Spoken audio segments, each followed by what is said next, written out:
ओम ब्रह्म सत्यम सर्वदा।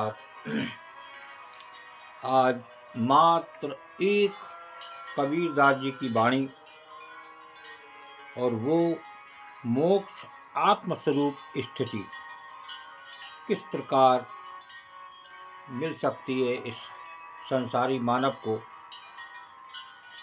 किस प्रकार क्या करे। तो आइए एक संत कबीरदास जी की वाणी को श्रवण करते हैं। कहाँ ज्ञान है, कहाँ अज्ञान है, कहाँ मोक्ष है, कहाँ आत्म स्वरूप स्थिति का वर्णन कर रहे हैं संत कबीरदास जी। नर नारी के सुख को, नर नारी के सुख को खसी नहीं पहचान,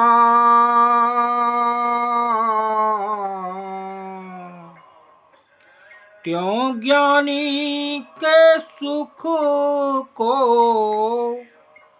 त्यों ज्ञानी के सुख को अज्ञानी नहीं जान कबीरा, अज्ञानी नहीं जान। नर नारी के सुख को खसी नहीं पहचान, त्यों ज्ञानी के सुख को अज्ञानी नहीं जान।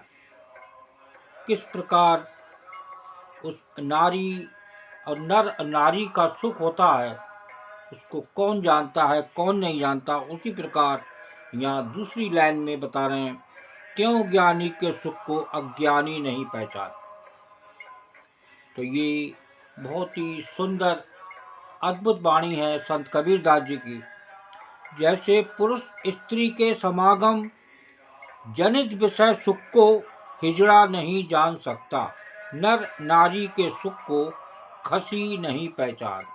साफ साफ यहाँ संदेश दे रहे हैं इस वाणी में कि वो पुरुष स्त्री का समागम जनित विषय जो सुख है उसको हिजड़ा नहीं पहचान सकता। उसी प्रकार वैसे ही ज्ञानी पुरुष के आत्मस्वरूप सुख को जो ज्ञानी होता है उसको मिलता है वो आत्म स्वरूप सुख। अज्ञानी नहीं जान सकता, एक दूसरे के विपरीत हैं। तो यहाँ जैसे नर और नारी का सुख बता रहे हैं, वहीं ज्ञानी और अज्ञानी को क्या मिलता है यहाँ उसके बारे में बता रहे हैं। अज्ञानी नहीं जान सकता, एक दूसरे के विपरीत हैं दोनों। और आगे विशेष रूप से इस वाणी में बता रहे हैं, संसार से निर्वृत्ति मोक्ष आत्मस्वरूप स्थिति की ओर ले जाने वाला ज्ञान है। इसका अनुभवी साधक ज्ञानी होता है।